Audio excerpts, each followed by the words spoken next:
ತಂದಾನೇ ನನಿತಾನ.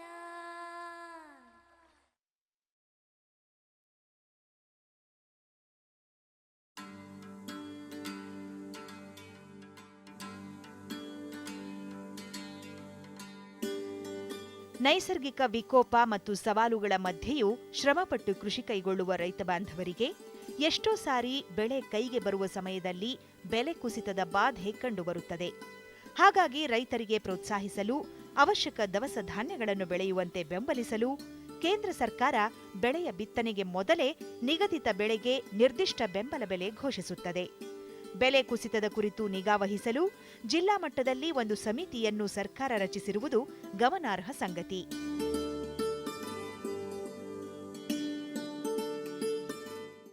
ನಮಗೆಲ್ಲ ಗೊತ್ತಿದ್ದ ಹಾಗೆ ನಮ್ಮ ರಾಜ್ಯದಲ್ಲಿ ಕೃಷಿ ಮಾರುಕಟ್ಟೆ ಅಂಗಳದಲ್ಲಿ ರೈತರು ಬೆಳೆದಂಥ ಉತ್ಪನ್ನಗಳನ್ನು ಮಾರಾಟ ಮಾಡಲಿಕ್ಕೆ ಎಲ್ಲ ರೀತಿಯ ಸೌಕರ್ಯಗಳನ್ನು ನೀಡಲಾಗ್ತದೆ. ರೈತರು ಬೆಳೆದಂಥ ಬೆಳೆಗಳಿಗೆ ಅಲ್ಲಿ ಮಾರಾಟ ಆಗೋದು ಬೇಡಿಕೆ ಹಾಗೂ ಪೂರೈಕೆಗೆ ಅನುಗುಣವಾಗಿ ನಿರ್ಧಾರ ಆಗ್ತದೆ. ನಮ್ಮ ರಾಜ್ಯದಲ್ಲಿ ಈಗ ಸುಮಾರು 155 ಮಾರುಕಟ್ಟೆಗಳಿವೆ, 355 ಉಪಮಾರುಕಟ್ಟೆಗಳಿವೆ. ಇಲ್ಲಿ ಕೃಷಿ ಉತ್ಪನ್ನಗಳ ಮಾರಾಟ ಆಗಬೇಕಾದಾಗ ರೈತರು ಯಾರಿಗೆ ಮಾರಬೇಕಂತಾರೆ ಅವ್ರ ಜೊತೆ ನೇರವಾಗಿ ಸಂಪರ್ಕ ಮಾಡಿ ಕೂಡ ಮಾರ್ತಾರೆ. ಅದಲ್ಲದೆ ಆ ಎಲ್ಲ ಉತ್ಪನ್ನಗಳನ್ನು ನೆಲದ ಮೇಲೆ ಹಾಸಿ ಅಲ್ಲಿ ಎಲ್ಲ ಯಾರ್ಯಾರು ಭಾಗವಹಿಸಬೇಕಂತಾರೆ, ಯಾರು ಖರೀದಿ ಮಾಡಬೇಕಂತಾರೆ ಅವರ ಸಮಕ್ಷಮ ಬಹಿರಂಗ ಹರಾಜು ಮೂಲಕ ಕೂಡ ಮಾರಾಟ ಆಗ್ತದೆ. ಅದಲ್ಲದೆ ಕೆಲವು ವರ್ಷಗಳಿಂದ ನಾವು ಈಗಾಗಲೇ ಈ ಟೆಂಡರ್ ಮೂಲಕ ಕೂಡ ಮಾರಾಟ ಮಾಡಲಿಕ್ಕೆ ವ್ಯವಸ್ಥೆ ಮಾಡಿದ್ದೇವೆ. ಕಳೆದ 7-8 ತಿಂಗಳಿಂದ ಇನ್ನೂ ನೂತನ ಪದ್ಧತಿಯಾದ ಏಕೀಕೃತ ಮಾರುಕಟ್ಟೆ ಮೂಲಕ ಈ ಟೆಂಡರ್ ಮೂಲಕ ಮಾರಾಟ ಮಾಡಲಿಕ್ಕೆ ಕೂಡ ವ್ಯವಸ್ಥೆ ಮಾಡಲಾಗಿದೆ. ಸೊ ಪ್ರತಿಯೊಂದು ವ್ಯವಸ್ಥೆಗೆ ರೈತರು ಹಾಗೂ ಖರೀದಿದಾರರು ಈಗಾಗಲೇ ತಮ್ಮ ಅನುಕೂಲತೆಗಳನ್ನು ನೋಡಿಕೊಂಡು ಇದರಲ್ಲಿ ಭಾಗವಹಿಸ್ತಾರೆ ಅಂತ ಹೇಳಬಯಸ್ತೇನೆ.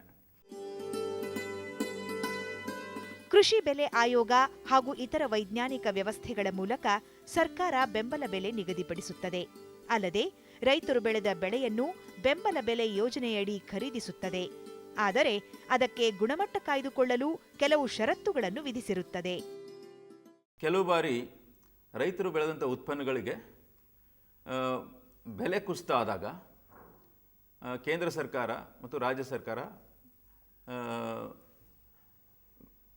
ಬೆಳೆದ ಬೆಳೆಗೆ ಒಳ್ಳೆಯ ಅಥವಾ ಕನಿಷ್ಠ ಬೆಂಬಲ ನೀಡಲಿಕ್ಕೆ ಒಂದು ವ್ಯವಸ್ಥೆ ಮಾಡ್ತಾರೆ. ಅದಕ್ಕೆ ಕೇಂದ್ರ ಸರ್ಕಾರ ಬೆಂಬಲ ಬೆಲೆಯನ್ನು ಪ್ರತಿ ವರ್ಷ ಘೋಷಣೆ ಮಾಡ್ತದೆ. ಈ ಬೆಂಬಲ ಬೆಲೆ ಘೋಷಣೆ ಮಾಡಲಿಕ್ಕೆ ಕೇಂದ್ರ ಸರ್ಕಾರ ತನ್ನದೇ ಆದಂಥ ಕೃಷಿ ಬೆಲೆ ಆಯೋಗ ಮತ್ತು ಇನ್ನಿತರ ವೈಜ್ಞಾನಿಕ ವ್ಯವಸ್ಥೆ ಮೂಲಕ ಈ ಬೆಲೆಯನ್ನು ನಿರ್ಧರಿಸಿ ಪ್ರತಿ ವರ್ಷ ಮುಂಗಾರು ಬಿತ್ತನೆಗಿಂತ ಮುಂಚೆನೇ ಅವರ ಬೆಂಬಲ ಬೆಲೆ ಘೋಷಣೆ ಕೂಡ ಮಾಡ್ತಾರೆ. ಇಲ್ಲಿ ದ್ವಿದಳ ಧಾನ್ಯ ಮತ್ತು ಎಣ್ಣೆಕಾಳುಗಳನ್ನು ನೆಪಾಡ್ ಸಂಸ್ಥೆ ಮೂಲಕ ಖರೀದಿ ಮಾಡ್ತಾರೆ. ಉಳಿದ ಭತ್ತ, ಮೆಕ್ಕೆಜೋಳ, ಇನ್ನಿತರ ಇದು ನಮ್ಮ ರಾಜ್ಯದ warehouse corporation, food and civil supplies corporation, market federation ಇವುಗಳ ಮೂಲಕ ಖರೀದಿ ಮಾಡ್ತಾರೆ. ಆದರೆ ಈ ಖರೀದಿ ಮಾಡಬೇಕಾದಾಗ ಕೆಲವು ಷರತ್ತುಗಳನ್ನು ನೀಡಲಾಗ್ತದೆ. ಇದು ಈಗಾಗಲೇ ರೈತರು ಕೂಡ ಎಲ್ಲರಿಗೆ ಗೊತ್ತಿದೆ. ಈ ಒಳ್ಳೆಯ ಬೆಳೆ ಏನು ಬೆಳೆದಿದ್ದಾರೆ ಅದು FAQ ಕ್ವಾಲಿಟಿಗೆ ಅನ್ವಯವಾಗಿರಬೇಕು. ಆ FAQ ಟೆಸ್ಟ್ ಮಾಡಲಿಕ್ಕೆ ನಮ್ಮ ಕೃಷಿ ಇಲಾಖೆಯಿಂದ ತಜ್ಞರು ಅದರಲ್ಲಿ ಇರ್ತಾರೆ. ಅದರಲ್ಲಿ FAQದಲ್ಲಿ ಮುಖ್ಯವಾಗಿ ತೇವಾಂಶ ಮತ್ತು ಯಾವ ರೀತಿಯ ಉತ್ಪನ್ನ ಇದೆ ಅದನ್ನು ಅನುಗುಣವಾಗಿ ಅಲ್ಲಿ ಖರೀದಿ ಮಾಡ್ತಾರೆ ಅಂತ ಹೇಳಬಯಸ್ತೇನೆ. ನಮ್ಮ ರಾಜ್ಯದಲ್ಲಿ ಈಗಾಗಲೇ ಜೋಳ ಮತ್ತು ರಾಗಿಗೆ ಕನಿಷ್ಠ ಬೆಂಬಲ ಬೆಲೆ ರಾಜ್ಯ ಸರ್ಕಾರ ಈಗಾಗಲೇ ಘೋಷಣೆ ಮಾಡಿದೆ. ಎರಡು ರಾಗಿ ಮತ್ತು ಜೋಳ ಪಡಿತರರಿಗಾಗಿ ಪಡಿತರ ಸಂಸ್ಥೆಯ ಮೂಲಕ ಅಂದರೆ ಫೇರ್ ಪ್ರೈಸ್ ಶಾಪ್ಸ್ಗಳ ಮೂಲಕ ವಿತರಿಸಲಿಕ್ಕೆ ಕಾರ್ಯಕ್ರಮ ಹಾಕ್ಕೊಳ್ಳಲಾಗಿದೆ. ರಾಗಿ ಮತ್ತು ಜೋಳ ಇವುಗಳಿಗೆ ಕೇಂದ್ರ ಸರ್ಕಾರ MSP ಕನಿಷ್ಠ ಬೆಂಬಲ ಬೆಲೆಯನ್ನು ನಿಗದಿಪಡಿಸಿದೆ. ಅದಕ್ಕೆ ಪ್ರತಿಯೊಂದು ಅಂದರೆ ರಾಗಿ ಮತ್ತು ಜೋಳಕ್ಕೆ 1,550 ಪ್ರತಿ ಕ್ವಿಂಟಲ್ಗಂತ ಘೋಷಣೆ ಮಾಡಿದ್ದಾರೆ. ಆದರೆ ರಾಜ್ಯ ಸರ್ಕಾರ 1,550 ಮತ್ತು ಅದಕ್ಕೆ ಹೆಚ್ಚಿನ ತನ್ನದೇ ಆದಂಥ ಹಣವನ್ನು ಹಾಕಿ ಪ್ರೋತ್ಸಾಹಧನ ಅಂತ ನೀಡಿ ಈಗಾಗಲೇ ಪ್ರತಿ ರೈತರಿಗೆ ಬೆಳೆದಂಥ ಉತ್ಪನ್ನ ಅದಕ್ಕೆ ಧಾರಣೆ ಕಡಿಮೆ ಆದರೆ ನಾವೇನು ಪ್ರೊಕ್ಯೂರ್ಮೆಂಟ್ ಮಾಡ್ತೀವಿ ಆವಾಗ Rs. 2,000 ಪ್ರತಿ ಕ್ವಿಂಟಲ್ಗೆ ಅಂತ ಖರೀದಿ ಮಾಡ್ತೀವಿ ಅಂತ ಹೇಳಿ ಬಯಸ್ತೇನೆ. ಇದರ ಬಗ್ಗೆ ನಾವು ಪತ್ರಿಕೆಗಳ ಮೂಲಕ ಮತ್ತು ನಮ್ಮ ರೈತ ಸಂಪರ್ಕ ಕೇಂದ್ರಗಳ ಮೂಲಕ ಕೂಡ ಈಗಾಗಲೇ ತಿಳಿಸಲಾಗಿದೆ. ಇದಕ್ಕೆ ಅನುಗುಣವಾಗಿ ರೈತರು ಕೂಡ ಈ ಬೆಳೆಗಳನ್ನು ಚೆನ್ನಾಗಿ ಬೆಳೆದು ಒಳ್ಳೆಯ ಧಾರಣೆ ಬರಲಿ ಅಂತ ನಾನು ಆಶಿಸ್ತೇನೆ. ಆದರೆ ಯಾವಾಗ ಈ ಬೆಳೆದ ಬೆಲೆ ಕುಸಿತ ಆಗ್ತದೋ ಆವಾಗ ರೈತರಿಗೆ ಅನಾನುಕೂಲ ಆಗದೇ ಇರುವ ದೃಷ್ಟಿಯಿಂದ ಕೇಂದ್ರ ಸರ್ಕಾರ ಈ ಮಾರುಕಟ್ಟೆ ಮಧ್ಯಪ್ರವೇಶ ಮಾಡಿ ತಾವು ಖರೀದಿ ಮಾಡಲಿಕ್ಕೆ ಇದೊಂದು ಪ್ರಕ್ರಿಯೆ ಪ್ರಾರಂಭಿಸ್ತಾರೆ ಅಂತ ಹೇಳಿ ಬಯಸ್ತೇನೆ. ಎಣ್ಣೆಕಾಳುಗಳು ಮತ್ತು ಧಾನ್ಯಗಳಲ್ಲದೆ ತೆಂಗು, ಅಡಿಕೆಯಂತಹ ತೋಟಗಾರಿಕಾ ಬೆಳೆಗಳು ಮತ್ತು ಈರುಳ್ಳಿ, ಆಲೂಗಡ್ಡೆಯಂತಹ ತರಕಾರಿ ಬೆಳೆಗಳಿಗೂ ಬೆಲೆ ಕುಸಿತವಾದಾಗ ಸರ್ಕಾರ ಬೆಂಬಲ ಬೆಲೆ ನೀಡಿ ಪ್ರೋತ್ಸಾಹಿಸುತ್ತಿದೆ. ಈಗಾಗಲೇ ಕೇಂದ್ರ ಸರ್ಕಾರ ಘೋಷಿಸಿರುವ ಕೃಷಿ ಉತ್ಪನ್ನಗಳ ಹೊರತಾಗಿ ಮಿಕ್ಕುಳಿದ ಉತ್ಪನ್ನಗಳಾದ ತೆಂಗು, ಅಡಿಕೆ, ಆಲೂಗಡ್ಡೆ, ಈರುಳ್ಳಿ ಇಂಥ ಉತ್ಪನ್ನಗಳನ್ನು ಕೂಡ ಕೇಂದ್ರ ಸರ್ಕಾರ ಮಾರುಕಟ್ಟೆ ಒಳಗೆ ಮಧ್ಯಪ್ರವೇಶ ಮಾಡಿ ಇದು ಧಾರಣೆ ಕಡಿಮೆ ಆದಾಗ ಇದಕ್ಕೆ ಸ್ಟೆಬಿಲೈಸ್ ಮಾಡಲಿಕ್ಕೆ ಒಂದು ಕಾರ್ಯಕ್ರಮ ಹಾಕ್ಕೊಳ್ತಾರೆ. ಇದಲ್ಲದೆ ಕೆಲವು ಬೆಳೆಗಳು ನಶಿಸಿ ಹೋಗತಕ್ಕಂಥ ಏನು ಕಾಯಿಪಲ್ಯಗಳಿದ್ದಾವೆ ಅದರಲ್ಲಿ ಮುಖ್ಯವಾಗಿ ಈರುಳ್ಳಿ, ಆಲೂಗಡ್ಡೆ, ಟೊಮೆಟೊ, ಹಸಿಮೆಣಸಿನಕಾಯಿ ಇಂಥ ಉತ್ಪನ್ನಗಳನ್ನು ರಾಜ್ಯ ಸರ್ಕಾರ ಫ್ಲೋರ್ ಪ್ರೈಸ್ ಯೋಜನೆ ಅಡಿ ಖರೀದಿ ಮಾಡಲಿಕ್ಕೆ ಪ್ರಯತ್ನ ಮಾಡ್ತಂತ ಹೇಳಿ ಬಯಸ್ತೇನೆ. ಕಳೆದ ವರ್ಷ ನಾವು ಟೊಮೆಟೊವನ್ನು ಕನಿಷ್ಠ ಬೆಲೆಗಿಂತ ಕಡಿಮೆ ಕುಸಿತ ಆಗಿದ್ದರಿಂದ ದಾವಣಗೆರೆ ಜಿಲ್ಲೆಯಲ್ಲಿ ಈ ಟೊಮೆಟೊ ಖರೀದಿ ಮಾಡಿದ್ವಿ. ಇಲ್ಲಿ ಸುಮಾರು 7 ಕೋಟಿ ಅಷ್ಟು ಹಣದ ಟೊಮೆಟೊಗಳನ್ನು ಖರೀದಿ ಮಾಡಿದ್ವಿ ಅಂತ ಹೇಳಿ ಬಯಸ್ತೇನೆ. ಯಾವುದೇ ಬೆಳೆ ಬೆಳೆದಾಗ್ಯೂ ರೈತ ಬಾಂಧವರು ಸರ್ಕಾರ ಘೋಷಿಸುವ ಬೆಂಬಲ ಬೆಲೆ ಪಡೆಯಬೇಕೆಂದಾದಲ್ಲಿ ತಾವು ಬೆಳೆದ ಉತ್ಪನ್ನಗಳ ಗುಣಮಟ್ಟ ಕಾಯ್ದುಕೊಳ್ಳುವುದು ಅವಶ್ಯಕವಾಗಿದೆ. ಆ ಮೂಲಕ ಮಾತ್ರವೇ ಸರ್ಕಾರದ ಯೋಜನೆಗಳ ಪೂರ್ಣ ಲಾಭ ಪಡೆಯಬಹುದು. ರೈತರಿಂದ ನಾವು ಏನು ಬೆಳೆಗಳನ್ನು ಪಡಿತೀವೋ ಅದು ಒಳ್ಳೆಯ ಗುಣಮಟ್ಟದ ಇರಬೇಕು. ಅಂದರೆ FAQ ಸ್ಟ್ಯಾಂಡರ್ಡ್ಸ್ಗೆ ಮೀಟ್ ಆಗಿರಬೇಕು. ಅದು ಚೆನ್ನಾಗಿ ಎಲ್ಲರೂ ಅರಿತಿರಬೇಕು. ಯಾಕಂದರೆ ರೈತರು ತಾವು ಬೆಳೆದಂಥ ಉತ್ಪನ್ನವನ್ನು ತಮ್ಮ ಹೊಲದಿಂದ ಸಾಗಾಣಿಕೆ ಮೂಲಕ ಯಾವ ಕೇಂದ್ರದಲ್ಲಿ ಖರೀದಿ ಮಾಡ್ತಾಯಿದ್ರೆ ಅಲ್ಲಿ ತೊಗೊಂಡು ಹೋದಾಗ ಆ ಗುಣಮಟ್ಟಕ್ಕೆ ತಕ್ಕಂತಿಲ್ಲ ಅಂದರೆ ಅದನ್ನು ವಾಪಸ್ ತೊಗೊಂಡು ಹೋಗೋದು ಅಥವಾ ಅಲ್ಲಿಯೇ ಅದನ್ನು ಸ್ವಚ್ಛಗೊಳಿಸೋದು, ಒಣಗಿಸೋದು ಕಷ್ಟಕರ ಆಗ್ತದಂತ ನಾನು ತಿಳಿಸ್ಬೇಕು. ಅದಕ್ಕೆ ಇದು ಎಲ್ಲರೂ ನೆನಪಿಡಬೇಕು.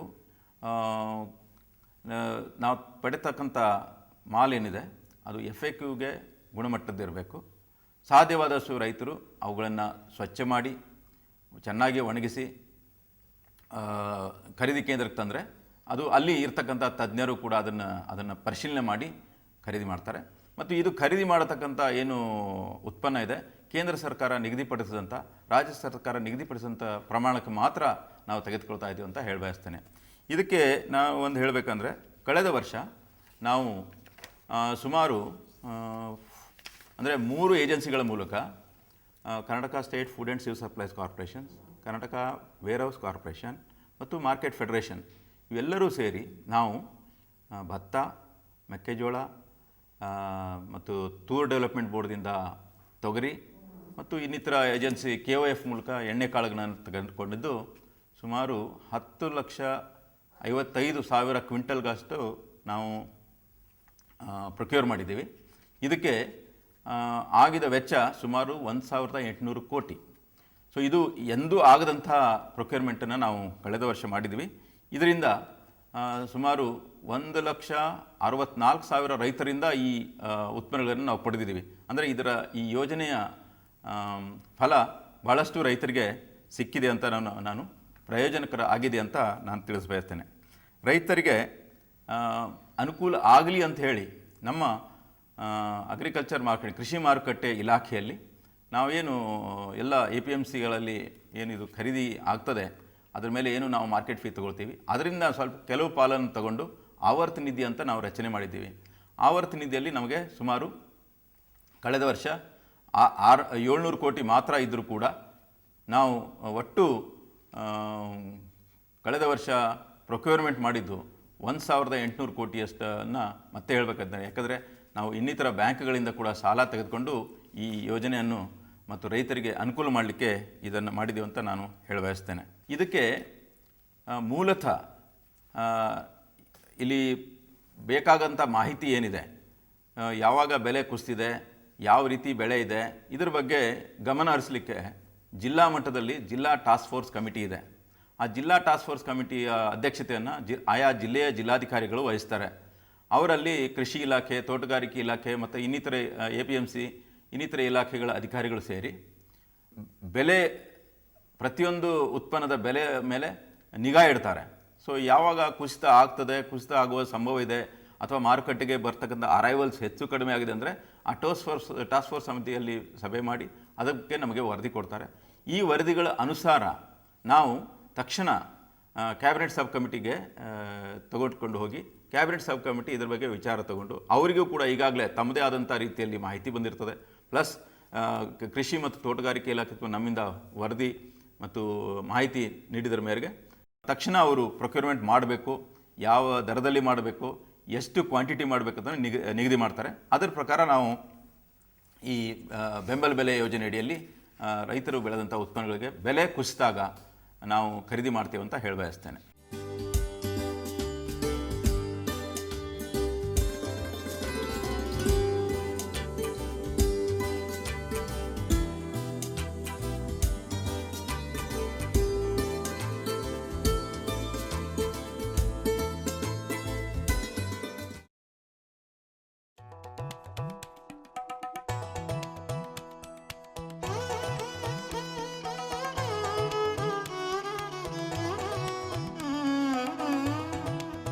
ಅಗ್ರೋಪೀಡಿಯಾ ಕೃಷಿಯ ಬಗ್ಗೆ ಸಮಗ್ರ ಮಾಹಿತಿಯನ್ನು ನೀಡುವ ಒಂದು ನೂತನ ಅಂತರ್ಜಾಲ ತಾಣ. ಭೂಮಿ ಸಿದ್ಧತೆ, ತಳಿಗಳು, ಬೀಜಗಳ ಆಯ್ಕೆ ಹಾಗೂ ಅವುಗಳ ಗುಣಧರ್ಮ, ಬೇಸಾಯ ಕ್ರಮ, ಕೀಟಗಳು, ರೋಗಗಳು ಮತ್ತು ಕ್ರಿಮಿನಾಶಕಗಳ ಬಗ್ಗೆ ಹಾಗೂ ಕೃಷಿಗೆ ಸಂಬಂಧಪಟ್ಟ ಇತರೆ ಅನೇಕ ವಿಷಯಗಳ ಬಗೆಗೆ ಸಂಪೂರ್ಣ ಮಾಹಿತಿಯನ್ನು ಅಗ್ರೋಪೀಡಿಯಾದಲ್ಲಿ ಪಡೆಯಬಹುದು. ಈ ICAR ಸಹಯೋಗದೊಂದಿಗೆ ಅಥವಾ ಅವರ ಅನುದಾನದಲ್ಲಿ ಈ ಎರಡೂ ಸಂಸ್ಥೆಗಳು ಸೇರಿ ಈ ಅಗ್ರೋಪೀಡಿಯಾ ಅಂತಕ್ಕಂಥ ಒಂದು ವೇದಿಕೆಯನ್ನು ಸಿದ್ಧಪಡಿಸಿದೆ. ಈ ಅಗ್ರೋಪೀಡಿಯಾದ ಮುಖಾಂತರ ದೇಶದ ಯಾವುದೇ ರೈತರಾಗಲಿ, ವಿಜ್ಞಾನಿಯಾಗಲಿ, ವಿದ್ಯಾರ್ಥಿಯಾಗಲಿ ಅಥವಾ ಕೃಷಿಯಲ್ಲಿ ತೊಡಗಿಸಿಕೊಂಡಿರ್ತಕ್ಕಂಥ ಪ್ರತಿಯೊಬ್ಬರೂ ಕೂಡ ಎಲ್ಲಿಯಾದರೂ ಈ ಒಂದು ಅಂತರ್ಜಾಲದ ಮುಖಾಂತರ ಈ ಒಂದು ಅಗ್ರೋಪೀಡಿಯಾದನ್ನು ಓಪನ್ ಮಾಡಿಕೊಂಡು ತಮಗೆ ಬೇಕಾದ ಮಾಹಿತಿಯನ್ನು ಪಡೆದುಕೊಂಡು ಬರ್ತಕ್ಕಂಥದ್ದು ಒಂದು ವ್ಯವಸ್ಥೆಯನ್ನು ಇದರಲ್ಲಿ ಮಾಡಲಾಗಿದೆ. ಏನಿದೆ ಈ ಅಗ್ರೋಪೀಡಿಯಾದಲ್ಲಿ ಅಂತಂದು ಹೇಳಿದರೆ, ಇದು ಒಂದು ಕೃಷಿ ಜ್ಞಾನ ಭಂಡಾರ ಇದ್ದಾಗೆ. ಇದರಲ್ಲಿ ಲೈಬ್ರರಿಯಲ್ಲಿ ನಾವು ಯಾವ ರೀತಿಯ ಪ್ರತಿಯೊಂದು ಇನ್ಫಾರ್ಮೇಷನ್ ಸಿಗುತ್ತೋ ಅದೇ ರೀತಿ ಇದರಲ್ಲಿ ಇರುತ್ತೆ. ಉದಾಹರಣೆಗೆ ಈ ಲೈಬ್ರರಿನಲ್ಲಿ ನಾನು ಇದನ್ನು ಕ್ಲಿಕ್ ಮಾಡಿದಾಗ ನಿಮಗೆ 10 ಬೆಳೆಯ ವಿವಿಧ ಮಾಹಿತಿಗಳ ಸಂಗ್ರಹಣ ಒಂದು ಇದನ್ನು ತೋರಿಸ್ತಾ ಇದೆ. ಉದಾಹರಣೆಗೆ ಈ ಭತ್ತದಲ್ಲಿ ಸುಮಾರು 394 ಮಾಹಿತಿಗಳನ್ನು ನಾವು ಇದರಲ್ಲಿ ಸಂಗ್ರಹಿಸಿ ಇಡಲಾಗಿದೆ ಅಂತಂದು. ಅದರದ್ದು ತಳಿಯಾಗಿರ್ಬೋದು ಅಥವಾ ಅದನ್ನು ಬೆಳೀತಕ್ಕಂಥ ರೀತಿಯಾಗಿರ್ಬೋದು ಅಥವಾ ಅದಕ್ಕೆ ಬರ್ತಕ್ಕಂಥ ಕೀಟ, ರೋಗ, ಇದರ ಹಾವಳಿ ಯಾವ ರೀತಿ ತಡೆಗಟ್ಬೋದು ಅಂತಕ್ಕಂಥದ್ದಾಗಿರ್ಬೋದು, ಪ್ರತಿಯೊಂದು ವಿಷಯ ಕೂಡ ಈ ಒಂದು ಬರವಣಿಗೆಯಲ್ಲಿ ಅಥವಾ ಟೆಕ್ಸ್ಟ್ ಮುಖಾಂತರ ಮತ್ತು ಛಾಯಾಚಿತ್ರಗಳ ಮುಖಾಂತರ ಮತ್ತು ಈವನ್ ಈ ಸಣ್ಣ ಸಣ್ಣ ಚಲನಚಿತ್ರಗಳನ್ನು ಕೂಡ ಇದರಲ್ಲಿ ಅಳವಡಿಸಿಕೊಂಡಿದೆ. ಮತ್ತು ಇದು ಈ ಇಂಗ್ಲೀಷಲ್ಲಿದೆ, ಹಿಂದಿನಲ್ಲಿದೆ, ಕನ್ನಡದಲ್ಲಿದೆ ಮತ್ತು ಭಾರತದ ವಿವಿಧ ಒಂದು ಭಾಷೆಗಳಲ್ಲಿ ಕೂಡ ಇದು ಇದೆ. ಈಗ ಉದಾಹರಣೆಗೆ ನನಗೆ ಒಂದು ಕ್ಲಿಕ್ ಮಾಡಿದರೆ ನಾನು ಇದರಲ್ಲಿ ಈ ರೀತಿ ಮಾಹಿತಿ ಓಪನ್ ಆಗುತ್ತೆ. ಈಗ ಒಂದು ಜೋಳದ ಬೆಳೆಯ ಒಂದು ಲ್ಯಾಂಡ್ ಪ್ರಿಪ್ರೇಷನ್ ಯಾವ ರೀತಿ ಮಾಡ್ಬೋದು ಅಂತಂದೇಳಿ ಇದ್ರ ಬಗ್ಗೆ ಸಂಪೂರ್ಣ ಮಾಹಿತಿ ಸಿಗುತ್ತೆ. ಛಾಯಾಚಿತ್ರದ ಬರುತ್ತೆ, ಅದಕ್ಕೆ ಬೇಕಾದ ಸಲಕರಣೆಗಳು ಬರುತ್ತೆ, ಈ ಥರ. ಸೊ ಈ ಒಂದು ತಂತ್ರಜ್ಞಾನವನ್ನು ನೇರವಾಗಿ ತಾವು ಕೃಷಿನಲ್ಲಿ ಅಥವಾ ತಮ್ಮ ಒಂದು ಹೊಲದಲ್ಲಿ ಅಳವಡಿಸಿಕೊಳ್ಳಬಹುದು. ಅಗ್ರೋಪೀಡಿಯಾದಲ್ಲಿ ಕೇವಲ ಮಾಹಿತಿಯನ್ನು ಪಡೆಯುವುದಷ್ಟೇ ಅಲ್ಲದೆ ತಮ್ಮ ಅನುಭವದ ಸಾರವನ್ನು ಮತ್ತು ಅಭಿಪ್ರಾಯವನ್ನು ಅಗ್ರೋ ಬ್ಲಾಗ್ ಎಂಬಲ್ಲಿ ಹಂಚಿಕೊಳ್ಳಬಹುದು. ಅಂದರೆ ಅಗ್ರೋ ಬ್ಲಾಗ್ ಅಂತ ಬರುತ್ತೆ. ಅಂದರೆ ಯಾರೇ ಆಗಿರಲಿ ತಮ್ಮದೇ ಆಗಿರ್ತಕ್ಕಂಥ ಒಂದು ಬ್ಲಾಗ್ನ ಈ ಅಗ್ರೋಪೀಡಿಯಾದಲ್ಲಿ ಓಪನ್ ಮಾಡಿಕೊಂಡು ಫ್ರೀ ಇದಕ್ಕೆ ಯಾವುದೇ ಒಂದು ಶುಲ್ಕ ಇರೋದಿಲ್ಲ, ಏನಿಲ್ಲ. ಇದರಲ್ಲಿ ತಮ್ಮ ಒಂದು ಯೂಸರ್ ನೇಮ್ ಯಾವ್ದು ಕೊಡ್ತೀರಾ ಅನ್ನೋದನ್ನು ಟೈಪ್ ಮಾಡಿಕೊಂಡು ಪಾಸ್ವರ್ಡ್ ಯಾವುದಿರುತ್ತೆ ಅಂತ ಕೊಡ್ಕೊಂಡು ರಿಕ್ವೆಸ್ಟ್ ಫಾರ್ ನ್ಯೂ ಪಾಸ್ವರ್ಡ್ ಅಂತ ನೀವು ಒಂದು ರಿಜಿಸ್ಟರ್ ಮಾಡಿಸ್ಕೊಂಡ್ರಿ ಅಂತಂದು ಹೇಳಿದರೆ ಇದು IIT ಕಾನ್ಪುರ್ ಅಥವಾ ನಮಗೆ ಏನು ಬರುತ್ತೆ ರಿಕ್ವೆಸ್ಟ್ ಬರುತ್ತೆ. ಆ ರಿಕ್ವೆಸ್ಟ್ ಪ್ರಕಾರ ನಿಮಗೆ ಒಂದು ಯೂಸರ್ ನೇಮು ಪಾಸ್ವರ್ಡನ್ನು ನಾವು ಕೊಡ್ತೀವಿ. ಅದರ ಮುಖಾಂತರ ತಾವು ಇದರಲ್ಲಿ ನೋಂದಣಿ ಮಾಡ್ಕೋಬೋದು. ಅದ್ರ ಮುಖಾಂತರ ನೀವು ಒಳಗಡೆ ಎಂಟರ್ ಆದರೆ ಅಂದರೆ ನಿಮ್ಮದೇ ಒಂದು ಸಪರೇಟ್ ಒಂದು ಬ್ಲಾಗ್ ಓಪನ್ ಆದಂಗೆ ಆಗುತ್ತೆ. ಅದರಲ್ಲಿ ನಿಮ್ಮ ಒಂದು ಅನಿಸಿಕೆಯನ್ನು ತಿಳಿಸ್ಬೋದು ಅಥವಾ ನಿಮ್ಮ ಅಭಿಪ್ರಾಯಗಳನ್ನು ತಿಳಿಸ್ಬೋದು ಅಥವಾ ನಿಮ್ಮದೇ ಯಾವುದೇ ಕೆಲವು ತಂತ್ರಜ್ಞಾನಗಳಿದ್ದರೆ ಅದನ್ನ ಬಗ್ಗೆ ನಿಮಗೆ ಇನ್ಫಾರ್ಮೇಷನ್ ಕೊಡ್ಬೋದು. ಈ ಥರ ಆಗುತ್ತೆ. ಇದಕ್ಕೆ ತಾವು ಇದರಲ್ಲಿ ನೋಂದಣಿ ಮಾಡ್ಕೋಬೇಕಾಗತ್ತೆ ಅಥವಾ ರಿಜಿಸ್ಟ್ರೇಷನ್ ಅಂತ ಹೇಳ್ತೀವಿ. ಇದು ಯಾವುದೇ ಶುಲ್ಕ ಇರೋಂಗಿಲ್ಲ. ಇದರಲ್ಲಿ ರಿಜಿಸ್ಟ್ರೇಷನ್ಗೆ ಒಂದು ಅವಕಾಶ ಇರುತ್ತೆ. ಆದರೆ ಈ ಲೈಬ್ರರಿ ಅಥವಾ ಇದ್ರ ಇನ್ಫಾರ್ಮೇಷನ್ ತಗೊಳ್ಳಿಕ್ಕೆ ಯಾವುದೇ ನೋಂದಣಿ ಬೇಕಾಗಿರೋದಿಲ್ಲ. ಪ್ರತ್ಯೇಕವಾಗಿ ತಮಗೆ ಬೇಕಾಗಿರುವ ಬೆಳೆಯ ಬಗೆಗಿನ ಸಂಪೂರ್ಣ ವಿವರಗಳನ್ನು, ಅಂದರೆ ಅದರ ಬೇಸಾಯ ಕ್ರಮ, ಅಗತ್ಯವಿರುವ ಗೊಬ್ಬರದ ಪ್ರಮಾಣ ಮತ್ತು ಅದಕ್ಕೆ ತಗಲುವಂತಹ ರೋಗಗಳು, ಕೀಟಗಳ ಬಾಧೆ ಮತ್ತು ಅವುಗಳ ನಿಯಂತ್ರಣಕ್ಕೆ ತೆಗೆದುಕೊಳ್ಳಬೇಕಾದ ಕ್ರಮಗಳನ್ನು ಸಂಪೂರ್ಣವಾಗಿ ತಿಳಿಯಬಹುದು. ಪ್ರತಿಯೊಂದು ವಿಶ್ವವಿದ್ಯಾಲಯವು ಕೂಡ ತಮ್ಮ ಒಂದು ತಂತ್ರಜ್ಞಾನವನ್ನು ಸಿದ್ಧಪಡಿಸಿರ್ತಕ್ಕಂಥ ಒಂದು ಅಥವಾ ಅಧಿಕ ಇಳುವರಿಗಾಗಿ ಬೇಸಾಯ ಕ್ರಮಗಳು ಅಂತಕ್ಕಂಥ ನಮ್ಮ ಒಂದು ವಿಶ್ವವಿದ್ಯಾಲಯದಿಂದ ತಯಾರು ಮಾಡ್ತಕ್ಕಂಥ ಕೈಪಿಡಿಯನ್ನು ನಾವು ಇದರಲ್ಲಿ ಈ ಒಂದು ಕನ್ನಡ POP ಅಂತಕ್ಕಂಥ ಈ ಒಂದು ಇದಕ್ಕೆ ಹೋಗ್ಬಿಟ್ಟು ನಾವು ಇದನ್ನು ಕ್ಲಿಕ್ ಮಾಡಿದಾಗ ಈ ಪ್ಯಾಕೇಜ್ ಆಫ್ ಪ್ರಾಕ್ಟೀಸ್ದು ಪ್ರತಿಯೊಂದು ಬೆಳೆದು ನಮಗೆ ಇಲ್ಲೇ ಪ್ಯಾಕೇಜ್ ಆಫ್ ಪ್ರಾಕ್ಟೀಸ್ದು ಬರುತ್ತೆ. ತಳಿಗಳ ಬಗ್ಗೆ ಆಯಿತು ಅಥವಾ ಅದನ್ನು ಬೆಳೆಯೋ ರೀತಿ ಪದ್ಧತಿ ಬಗ್ಗೆ ಆಯಿತು, ಅದನ್ನು ಕಳೆ ನಿರ್ವಹಣೆ ಬಗ್ಗೆ ಆಯಿತು, ರೋಗ ನಿರ್ವಹಣೆ, ಕೀಟ ನಿರ್ವಹಣೆ, ಆಯಾ ರೀತಿಯಾಗಿ. ಮತ್ತು ಈಗ ಆಯಾ ಭಾಗದಲ್ಲಿ ಆಯಾ ಬೆಳೆ ಮೇಲೆ ಬರ್ತಕ್ಕಂಥ ತಂತ್ರಜ್ಞಾನಗಳು ಯಾವ್ಯಾವು ಅಂತ ಒಂದು ಏನಂದ್ರು ಸ್ಪೆಸಿಫಿಕ್ ಆಗಿ ಏನಾದರೂ ನಿಮಗೆ ಮಾಹಿತಿ ಬೇಕು ಅಂತಂದು ಹೇಳಿದರೆ ಅದಕ್ಕೋಸ್ಕರ ಬೇರೆ ಬೇರೆ ವಿಶ್ವವಿದ್ಯಾಲಯಗಳಾದ ಒಂದು ಸಪರೇಟ್ ವೆಬ್ಸೈಟ್ ಕೂಡ ಈ ಅಗ್ರೋಪೀಡಿಯಾದಲ್ಲಿ ಓಪನ್ ಆಗುತ್ತೆ. ಉದಾಹರಣೆಗೆ ನಮ್ಮ ಒಂದು ಕೃಷಿ ವಿಶ್ವವಿದ್ಯಾಲಯ ರಾಯಚೂರ್ದು UASR.agropedia.in ಅಂತಕ್ಕಂಥದ್ದು. ಅಗ್ರೋಪೀಡಿಯಾದ ಮುಖಾಂತರ ಕೃಷಿ ವಿಜ್ಞಾನ ಕೇಂದ್ರದವರು ರೈತರ ಮೊಬೈಲ್ಗಳಿಗೆ ಕಾಲಕಾಲಕ್ಕೆ ಕೃಷಿಯ ಬಗ್ಗೆ ಮಾಹಿತಿಯನ್ನು ಸಂದೇಶದ ಮೂಲಕ ರವಾನಿಸುವ ನೂತನ ವಿಧಾನವನ್ನು ರೂಪುಗೊಳಿಸಿದ್ದಾರೆ. ಈ ಪ್ಯಾಕೇಜ್ ಆಫ್ ಪ್ರಾಕ್ಟೀಸ್ ಅಂತ ನಾವೇನು ಹೇಳ್ತೀವಿ, ಇದನ್ನು ಈ ಅಪ್ಲಿಕೇಶನ್ನ ತಾವು ತಮ್ಮ ಒಂದು ಮೊಬೈಲ್ ಚಿಪ್ಪಲ್ಲಿ ಡೌನ್ಲೋಡ್ ಮಾಡಿಕೊಂಡು ಅದನ್ನು ತಮ್ಮ ಮೊಬೈಲಲ್ಲಿ ಕೂಡ ಹಾಕ್ಕೋಬೋದು. ಆ ಥರ ಅಂದರೆ ಆ್ಯಂಡ್ರಾಯ್ಡ್ ಆಪರೇಟಿಂಗ್ ಸಿಸ್ಟಮ್ ಇರ್ತಕ್ಕಂಥದ್ದು. ಈ ಥರ ಮಾಡ್ಕೊಂಡಾಗೆ ತಾವು ಎಲ್ಲೇ ಹೋದರೂ ಕೂಡ ತಮಗೆ ಒಂದು ಪ್ಯಾಕೇಜ್ ಆಫ್ ಪ್ರಾಕ್ಟೀಸ್ ಅಥವಾ ಈ ಕೃಷಿ ಕೈಪಿಡಿಯ ಸಂಪೂರ್ಣ ಮಾಹಿತಿ ತಮಗಿರುತ್ತೆ. ಆ್ಯಂಡ್ ಮತ್ತು ಇನ್ನೊಪ್ಪ ಅಂದರೆ ಅಗ್ರೋಪೀಡಿಯಾದ್ದು ಕೂಡ ಆ್ಯಸ್ ಅನ್ ಆಫ್ಲೈನ್ ಅಂತ ಕೂಡ ನೀವು ಇದನ್ನು ತೊಗೋಬೋದು. ಈ ಅಗ್ರೋಪೀಡಿಯಾ ವೆಬ್ಸೈಟಿಗೆ ಹೋದಾಗ ಅದರಲ್ಲಿ ನಿಮಗೆ ಅಗ್ರೋಪೀಡಿಯಾ ಆ್ಯಪ್ ಅಂತ ಬರುತ್ತೆ. ಆ ಆ್ಯಪ್ನ ಅಥವಾ ಅಪ್ಲಿಕೇಶನ್ನ ತಾವು ಡೌನ್ಲೋಡ್ ಮಾಡಿಕೊಂಡು ತಮ್ಮ SD ಕಾರ್ಡಲ್ಲಿ ಅಥವಾ ಮೊಬೈಲ್ ಇದರಲ್ಲಿ ತೊಗೊಂಡು ಅದನ್ನು ಮೊಬೈಲಿಗೆ ಹಾಕ್ಕೊಂಡು ಕೂಡ ತಾವು ಉಪಯೋಗ ಮಾಡ್ಕೋಬೋದು.